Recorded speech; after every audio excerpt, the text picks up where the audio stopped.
Bienvenue à la 5e édition chez l'Harmattan.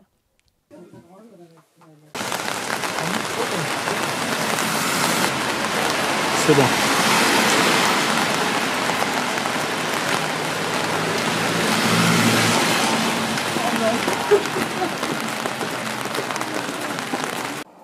Moteur, ça tourne.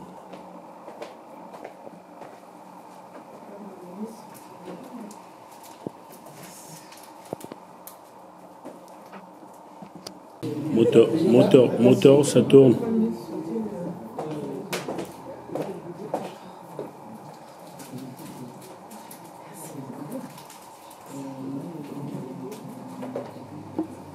Voilà. Ça, c'était pour marquer la différence entre les deux Congos. Moteur, ça tourne.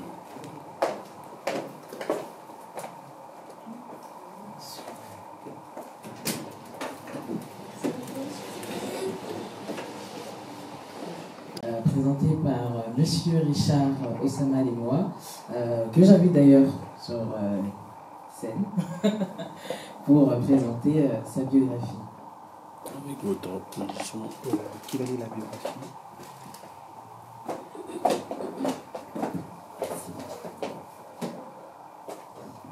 Alors, Richard Lemois Osama est d'abord juriste, spécialisé en droit international public et droit humanitaire. Par son engagement, il s'intéresse aux valeurs fondamentales de la famille et par son engagement, il s'intéresse aux valeurs...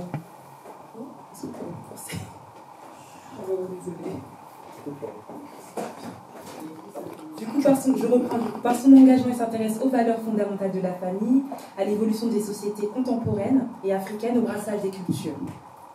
Il est marié à Madame Jovena Jacob, nantienne, originaire de la Guadeloupe, née à Montreuil-sous-Bois, en région parisienne, et père de 3 enfants.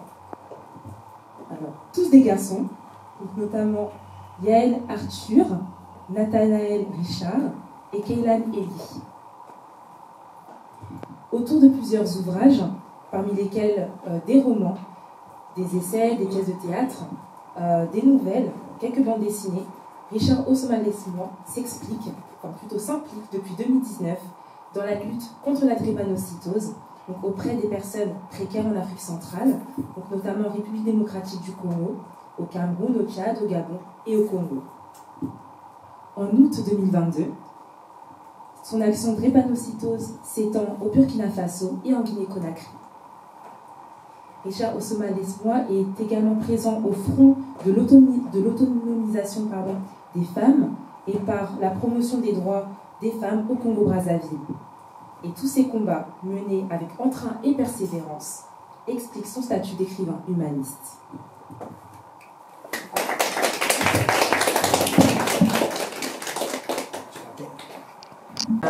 Osama Lemois à venir sur scène.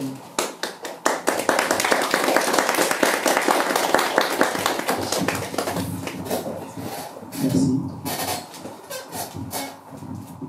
Merci à vous. Je ne vais pas être long, vu qu'on a commencé un peu en retard. Aujourd'hui, je vais présenter mes livres. Bannir la polygamie au Congo, combat de la députée mère Stella Mensah Sassou-Nguesso. Je vais vous présenter 3 points. L'état actuel du droit. Quand j'ai évoqué ces questions, un ministre d'État que j'ai l'habitude de fréquenter ici à Paris m'a dit « Cette affaire ne marchera pas ». Parce qu'on ne peut pas abolir la polygamie, d'autant plus que lorsqu'on l'a conçu, on a réglementé la polygamie, ça arrangeait tout le monde, les hommes comme les femmes. Et un haut responsable au niveau de l'ambassade du Congo ici à Paris m'a dit « Cette affaire-là revient, bon courage ». Et en 2020, mon amie Stella Mensah Sassou-Nguesso, elle est venue, on a fait le point.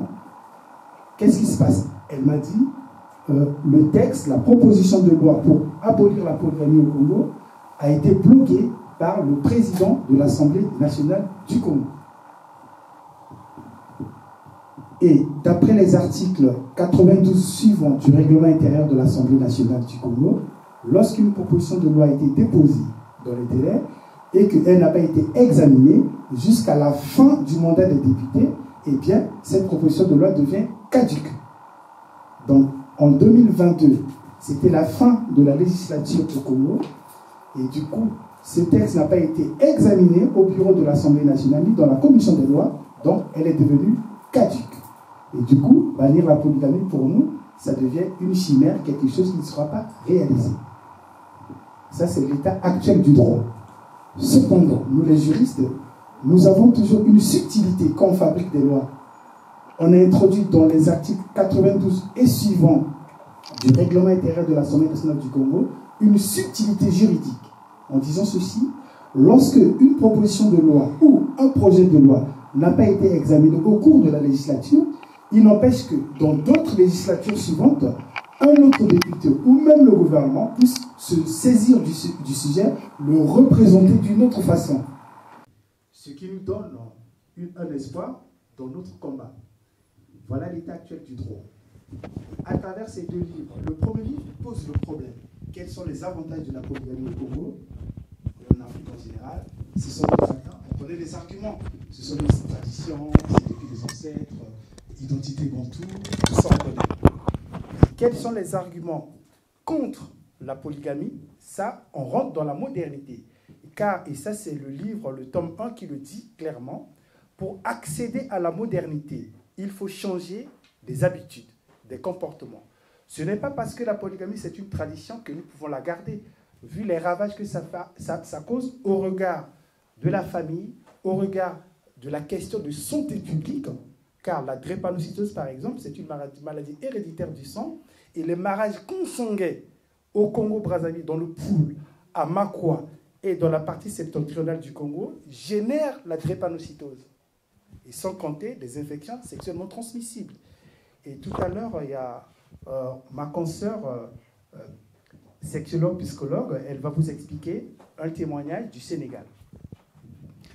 Et aussi, le livre que va présenter ma consoeur Mélina Luz, les 1001 questions que tout le monde se pose, rejoindra d'une certaine manière la problématique. Parce que moi, je ne pourrais pas accepter que ma fille soit la 4e femme de quelqu'un.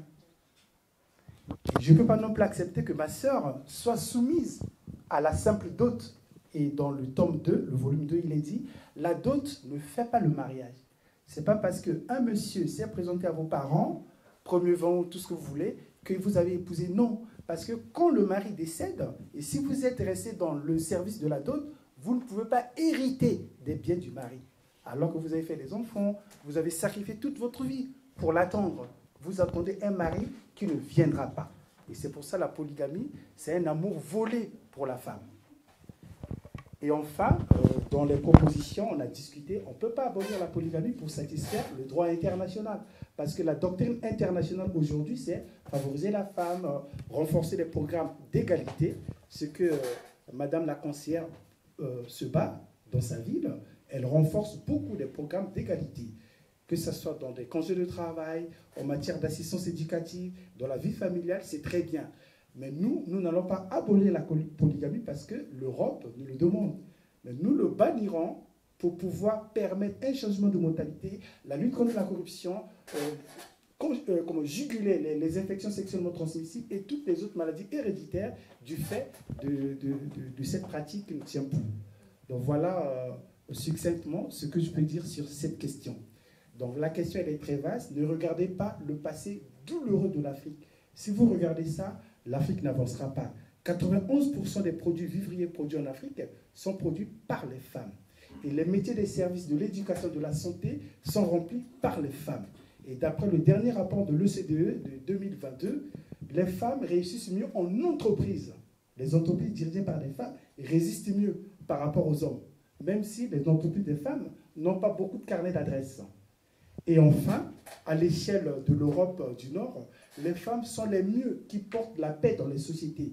Le Danemark, la Grande-Bretagne, la Finlande, la Suède, elles ont l'habitude d'avoir des premières ministres, elles ont l'habitude d'avoir des reines. Regardez comment leurs pays sont attaqués. Parce que là où il y a la femme, il y a la paix, il y a la réussite, il y a le succès, il y a la richesse et il y a l'émancipation. C'est tout ce que vous retrouverez dans le portrait de Madame la conseillère pour nous encourager sur notre combat. Intéressant, et je vais rester quand même dans une forme d'honnêteté intellectuelle, et je vais avant tout rebondir sur le parcours de Madame Baldi, sur la sexualité. Alors, la question de l'histoire, l'histoire, on peut aussi en donner la définition comme la sélection de faits historiques. Donc à partir du moment où on choisit, on décide aussi indirectement d'omettre certaines choses de l'histoire. Pourquoi je vais dire ça? Parce que dans toute l'histoire de l'humanité, lorsqu'on veut justifier des actes, on utilise alors des contes, des histoires religieuses, des symboles, etc.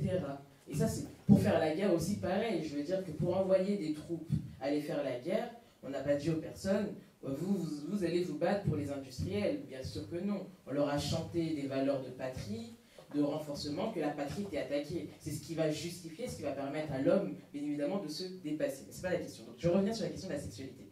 Alors dans les sexualités africaines, il y a eu des histoires sur le plaisir féminin.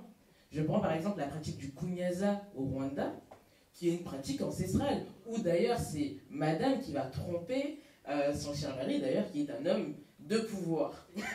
Et donc, oui, bien sûr, au Cameroun, on a aussi le kunzu. On a des pratiques, de toute façon, dans les traditions, qui favorisent le plaisir féminin. Et même dans la tradition, que ce soit chez les hommes ou chez les femmes, les enfants, à partir d'un certain âge, devaient s'asseoir auprès des femmes, entourées, etc. On leur disait quelles étaient les bonnes, quelles étaient les mauvaises pratiques, qu'est-ce qu'il fallait plutôt faire, qu'est-ce qu'il ne fallait pas faire, quelle position, voilà. Et pareil chez les hommes, on leur apprenait à canaliser leurs énergies sexuelles. Donc aujourd'hui, la justification sur un homme peut avoir plusieurs femmes parce qu'il doit assouvir, alors que nos traditions africaines favorisent la canalisation des énergies. Pourquoi? Parce qu'elles permettent à l'homme de se concentrer, elles permettent à l'homme de ne pas s'éparpiller de gauche à droite, elles permettent à l'homme d'être focus, elles permettent à l'homme d'être structuré et d'avoir un repère. Donc ça, c'est les bienfaits des traditions. Donc c'est pour ça que lorsqu'on parle en effet de la femme, bien évidemment, il y a des évolutions, il y a des changements, toute évolution et révolution, mais il y a surtout un retour aux sources. Et ce retour aux sources, c'est important, parce qu'en fait, on n'invente rien. La réalité, c'est qu'on n'a rien inventé. Et donc, comme on n'invente rien, le plus important, c'est de savoir quelle référence historique on va utiliser pour ça. Et je vais revenir aussi sur l'autre question, sur la question de la place des femmes. La place des femmes dans les traditions africaines, on a plusieurs références. Moi qui suis originaire de la Côte d'Ivoire et du Congo, en Côte d'Ivoire, il y a la reine Ablapoku. La reine Ablapoku était une femme qui a géré l'ethnie Akan et qui l'a amenée à bon port lors de la guerre. On a eu la reine Jinga, je n'ai pas besoin de vous faire de toute façon un cours d'histoire. On a eu la reine Tininan chez les Berbères. Donc c'est une reine qui a existé. Moi, des fois, on me dit, mais non, nous, les femmes, n'ont pas le droit au pouvoir. Eh bien si, il y a eu la reine Tininan chez les Berbères. Il y a eu la Kaina. Il y a eu la reine de Saba. Et il y a eu la reine Ravalona en Madagascar. D'ailleurs, la reine Ravalona qui a très bien géré son pays, d'ailleurs, mais d'une excellence, sans faille.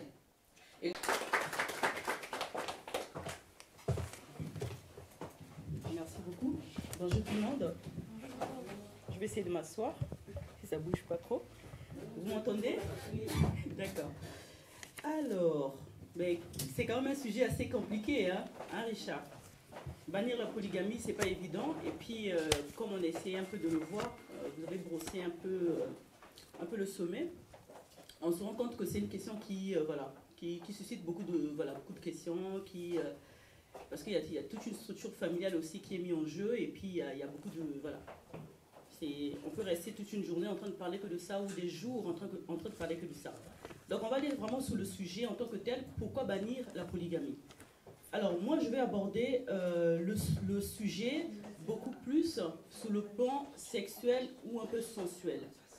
Parce que je suis coach conjugal, sexologue, et j'essaie de me spécialiser dans la sexualité africaine. Mes propos vont vraiment être dans l'avantage de la femme. Mais ce n'est pas pour démoraliser la femme ou dénaturer la femme. Alors, comme on l'a dit, on a su le dire, depuis toujours l'Afrique prône donc cette polygamie-là, surtout dans les pays musulmans. On parle de la religion qui justifie le fait qu'elle va plutôt canaliser l'homme que je considère comme le mâle, en lui donnant un champ large normé. Je ne sais pas si on essaie un peu par rapport à ce que je dis. Un champ qui est normé, qui est large. Et dans le large, c'est le fait de dire que l'homme peut avoir officiellement 4 femmes. Donc, on a normé, on lui a donné quand même un champ large. Parce qu'au lieu d'avoir qu'une seule femme, on lui dit 4 femmes. Et c'est assez cadré. Donc ça va être en opposition avec cet homme-là qui, dans les autres pays, on va dire d'autres pays d'Afrique qui sont peut-être catholiques, qui, on va dire une seule femme, mais qui peut avoir 10 maîtresses. D'ailleurs, tout à l'heure, on en parlait dans la foulée. Dans la scène, on se disait, mais qu'est-ce que c'est cet homme-là qui n'est pas polygame, qui dit qu'il n'est pas polygame, mais qui peut avoir 10 maîtresses? Est-ce que c'est la même chose ou c'est pas la même chose? Donc ça, ce sont des questions qu'il faut vraiment se poser par rapport à ça. Donc, on répète que ces pays qui proposent donc la polygamie, ils disent que justement c'est pour permettre à ce que l'homme puisse assouvir ses pulsions sexuelles. Donc ça c'est la raison principale. Donc là on parle du sexe. C'est vrai que le modèle qui était bien avant était économique. Voilà, on le sait, hein, c'est plus le même modèle. Donc je rejoins la maman qui disait que asseyons-nous, disons, est-ce que ça profite aujourd'hui à l'Afrique? D'accord. On va parler du point de vue comment on appelle ça, économique. Mais si on reste sur ce sujet-là, on va voir que du point de vue économique, c'est pas la même chose. Parce que le modèle économique a changé, beaucoup de choses ont changé. Donc aujourd'hui, on doit reconnaître qu'aujourd'hui, si la polygamie existe, c'est vraiment du point de vue sexuel. Et même, comme je l'ai dit, hein, sensuel, parce qu'on va parler des désirs sexuels, d'assouvir des certaines pulsions. Donc cette façon de voir les choses, a marché pendant un certain temps. Mais pourquoi est-ce que ça a marché? Mais parce que la femme, en tant que telle, la femme africaine, elle était passive en ce qui concerne sa sexualité. Donc, elle était là, elle avait donné sa sexualité dans les mains d'un homme. Il dit, écoute, c'est toi qui me donnes du plaisir, moi je me contente de ça. Mais est-ce qu'aujourd'hui, on peut avoir la même question? Est-ce qu'on peut avoir la même réponse? Est-ce qu'on peut se dire que les femmes, aujourd'hui, elles donnent toujours cet accès à l'homme? C'est là où c'est intéressant.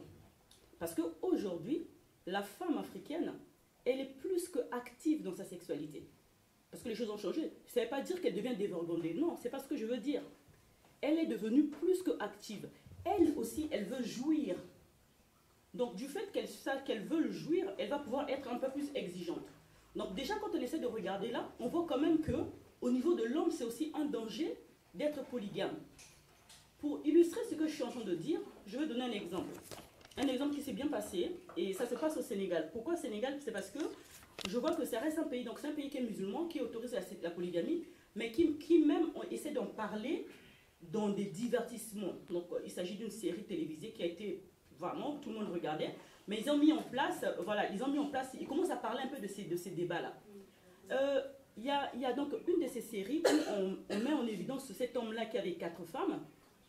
Donc du coup, on le sait très bien, la première femme est quasiment une femme qui a à peu près son âge. Après, il va venir les deuxième femmes, la troisième femme. Mais cet homme-là n'est toujours pas satisfait, il va aller chercher une 4e femme. Donc en cherchant la 4e femme, donc on comprend que dans la suite de cette logique-là, la 4e femme est souvent moins âgée encore que les 3 autres. Mais dans cette logique-là, souvent cet homme, il va avoir 30 ans d'écart que la 4e épouse.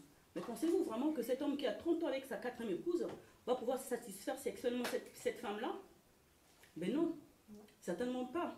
Et du coup, si on va sur le point, comme disait la maman, par rapport à la misère et tout, cette 4e femme, elle a accepté juste parce que il y avait un besoin économique, voilà. Elle va accepter, mais sexuellement, elle ne sera jamais fidèle.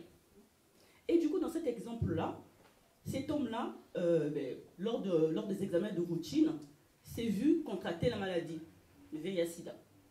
Et bien, ils ont eu des enfants, donc ces enfants, ils vont être condamnés. Elles vont perdre leur maman et elles vont aussi perdre leur papa, tous les dégâts qui sont là. Tout simplement parce qu'il y a eu un homme qui était là, qui voulait assouvir ses désirs sexuels. On ne va pas voir la femme, mais parce que la femme, elle aussi, cette jeune femme-là, c'est plus la jeune femme qui était le modèle économique, on va dire, le mythe un peu de la femme africaine. Avant, c'était la femme africaine soumise, gardienne douce de son foyer, prisonnière de son désir. C'est plus ça. C'est parce que les choses ont changé. Nous, la jeunesse, nous sommes favorables à l'amélioration des conditions de la femme au Congo. Nous, nouvelle génération, remercions les écrivains de mettre en exergue des sujets d'actualité aujourd'hui.